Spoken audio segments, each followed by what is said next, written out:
Sarah Reynolds stood in the pouring rain, one arm wrapped tightly round her 7-year-old daughter, Emma, while the other gripped a tattered umbrella that barely offered any protection. From the relentless downpour, the bus stop provided little shelter as the autumn storm grew fiercer, sending waves of rain sweeping across the deserted parking lot of Valley Medical Center. "How much longer, Mom?" Emma asked, her voice soft and nearly drowned out by the heavy rain pounding against the pavement.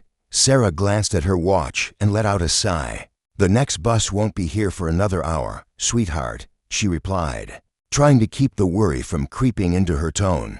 But the truth of their situation was becoming harder and harder to hide. Emma's pediatric appointment had gone longer than expected, causing them to miss their regular bus. Now, with the sky growing darker and Emma sniffling from both the chill and her lingering ear infection, Sarah felt the familiar burden of motherhood settle heavily on her shoulders. At 34, Sarah had long grown used to handling challenges alone. Since her husband's death 3 years ago, she had played the role of both mother and father to Emma, juggling 2 jobs, while also taking online classes to complete her teaching degree. Today, she had used up some of her valuable sick hours just to take Emma to the doctor, and she couldn't afford to be late for her evening shift at the diner.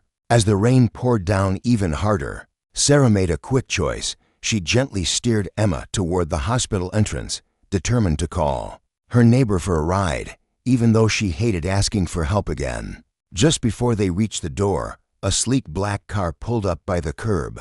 The passenger side window rolled down to reveal a man, likely in his early 40s, with gentle eyes and gray streaks at his temples. "Excuse me," he called out over the sound of rain. "Do you need a ride? This weather's awful to be standing around in." Sarah paused, her years of guarded independence making her instinctively cautious of offers from strangers. But something in the man's expression, a soft, genuine concern without a hint of pressure, made her think twice. "That's very kind, but we wouldn't want to trouble you," she said politely. "It's no trouble at all," he replied warmly. "I'm heading back downtown anyway. I'm James, by the way, James Harrison." Sarah gave him a thoughtful look, then glanced at Emma's pale, tired face and made a quick decision. "Thank you. We need to get to Lakeside Apartments if that's not too far." "Not at all," James said, unlocking the doors. "Please, come in and get out of this rain." Once inside the warm interior of the car, Emma's tiny frame relaxed against the leather seat. Sarah turned toward the man and offered a polite introduction. "I'm Sarah Reynolds, and this is my daughter, Emma. Thank you for your kindness. We missed our bus and Emma isn't feeling so great." James nodded gently as he merged into the traffic, driving with a calm and quiet confidence. His hands were steady on the wheel, and though his suit was clearly expensive, it had an understated elegancy, and the car's interior reflected success, but without being flashy. Yet there was something in James's demeanor, a kind of deliberate solitude that echoed Sarah's own guarded sense of self-reliance. "Rough day?" he asked simply. Sarah paused for a moment, then responded with an unexpected honesty. "One of many tough ones, but we get through." Emma had a doctor's appointment for her ear infection. "If we make it home soon enough, I can still get to my evening shift." "Where do you work?" James asked, his tone light and genuinely conversational. Not intrusive. "Marty's Diner on 3rd Street. I work the evenings there, and during the day, I'm at the library. It's all just temporary, until I finish my teaching degree next spring." Sarah found herself surprised at how openly she was speaking to a stranger, but something about his quiet attentiveness made it easy to talk. As they drove, Emma drifted off to sleep, her small head resting gently on Sarah's arm, her breathing still a bit congested. Sarah softly brushed a few damp strands of hair from her daughter's forehead, a tender act that James quietly noticed. "Teaching is a noble profession," he said after a pause. "What grade do you hope to teach?" "Elementary school," Sarah answered with a soft smile, her worries momentarily forgotten as she spoke of her passion. "I've always loved helping children discover what they're capable of." James nodded, and for the first time, a genuine smile lit up his face. "My mother was a teacher 3rd grade. She always said it was the most important job in the world."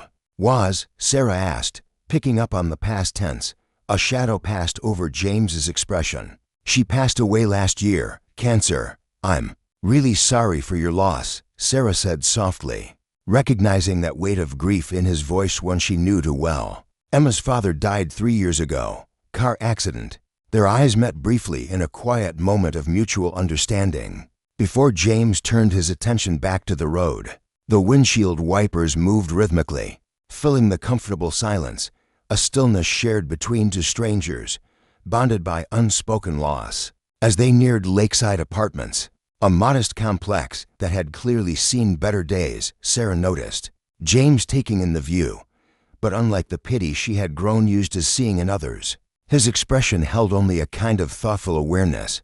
"This is us," Sarah said as he pulled up to the front. "Thank you again, you really saved our evening." "I'm glad I could help," James replied warmly. Then he hesitated before asking, "If you don't mind me asking, how do you usually get to the diner from here?" "Usually the number 17 bus, then a short walk," Sarah explained. James checked his watch. "I have some time before my next meeting. I'd be happy to drive you to work as well." Sarah's instinct was to refuse, to maintain the careful independence she had cultivated since becoming a widow. But the rain was still falling heavily, and the thought of Emma waiting at the neighbor's apartment while still feeling unwell tipped the balance. "That would be incredibly helpful. If you're sure it's no trouble," she conceded.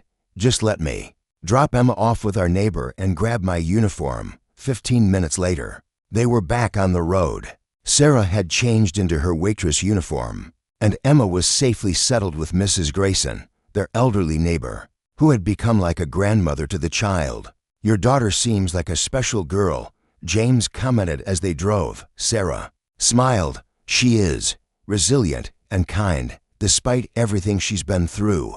She's my reason for pushing forward on the hardest days." "That's a gift," James replied, his voice soft with what might have been longing. "To have someone who depends on you, who gives your struggle meaning." Something in his tone made Sarah look at him more carefully.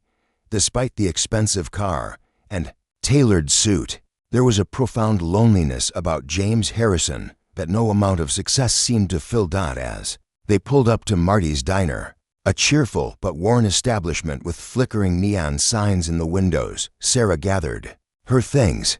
"Thank you for everything, James. You've been a true good Samaritan today."